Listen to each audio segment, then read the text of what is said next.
Hi friends, இன்றைக்கி நம்ம பார்க்க போகிற ரெசிபி காரைக்குடி ஸ்டைல் மண்சட்டியில் மீன் குழம்பு எப்படி வைக்கலான்னு பார்க்கலாம். நம்ம ஊர் பாரம்பரியம் மண்சட்டியில் மீன் குழம்பு வைக்கிறது ரொம்பவும் டேஸ்ட்டாக இருக்கும், உடம்புக்கும் நல்லது. தேவையான பொருட்கள் என்னென்னு பார்க்கலாம்.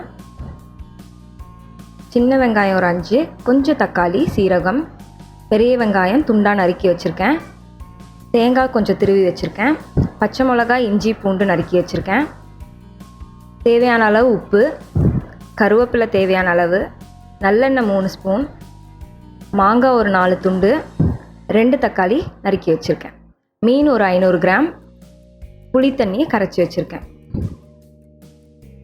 மண்சட்டி காஞ்சதும் நல்லெண்ணெயை 3 டேபிள் ஸ்பூன் விட்டுக்கோங்க. எண்ணெய் காஞ்சதும் 1/2 டீஸ்பூன் கடுகு போட்டுக்கலாம், 1/2 டீஸ்பூன் வெந்தயம் போட்டுக்கலாம், அப்புறம் 1/2 டீஸ்பூன் சீரகம் போட்டுக்கலாம், கொஞ்சம் சோம்பு போட்டுக்கலாம், பிடிக்கிறவங்க கொஞ்சம் நிறையா போட்டுக்கலாம். மிக்ஸ் பண்ணி விட்டுக்கோங்க. எல்லாம் நல்லா பொரியட்டும். பொரிஞ்ச பிறகு நம்ம கீரி வச்சுருக்க பச்சை மிளகா, இஞ்சி, பூண்டு எல்லாம் சேர்ந்து வதக்கிக்கலாம். இந்த சமயத்தில் கருவேப்பிலை போட்டு வதக்கிக்கோங்க. நல்லா வதக்கிக்கணும். நல்லா வதங்கின பிறகு ஒரு வெங்காயம் நறுக்கி வச்சுருக்கோம்ல, அதை சேர்த்துக்கலாம். அதையும் சேர்த்து நல்லா வதக்கிக்கோங்க. வெங்காயம் வதங்கின்னு இருக்க சமயத்தில் நம்ம அரைச்சிக்கலாம். சின்ன வெங்காயம், தக்காளி, சீரகம், கொஞ்சம் தேங்காய் போட்டு இந்த மாதிரி நல்லா விழுதாக அரைச்சி வச்சுக்கோங்க. நல்லா இந்த மாதிரி 4 துண்டு மாங்காய் சேர்த்துக்கலாம். நல்லா வதக்கி விட்டுக்கோங்க. தக்காளி 2 நறுக்கி வச்சுருக்கோம்ல, அதையும் சேர்த்து நல்லா வதக்கிக்கலாம். நல்லா இந்த மாதிரி குக் ஆகணும் தக்காளி. இந்த சமயத்தில் புளி தண்ணி கரைச்சி வச்சுருக்கோம்ல, அதை ஊற்றிக்கலாம். அதுலேயே நான் மிளகாய்த்தூள், மஞ்சத்தூள், தனியாத்தூள் சேர்த்து வச்சுருக்கேன். எவ்வளோ சேர்த்துருக்கேன்றதை டிஸ்கிரிப்ஷன் பாக்ஸில் போட்டிருக்கேன். தேவையான அளவு உப்பு சேர்த்துக்கலாம்.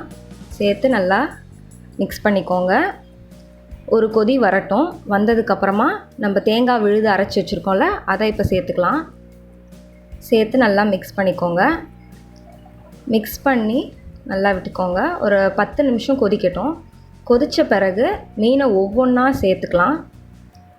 நல்லா மீனை ஒவ்வொன்றா சேர்த்து நல்லா ஸ்லோவாக நம்ம மீனை அழுத்தி விட்டுக்கலாம். உள்ளே உடையாது. அப்போ தான் நல்லா பார்த்து மிக்ஸ் பண்ணிக்கோங்க.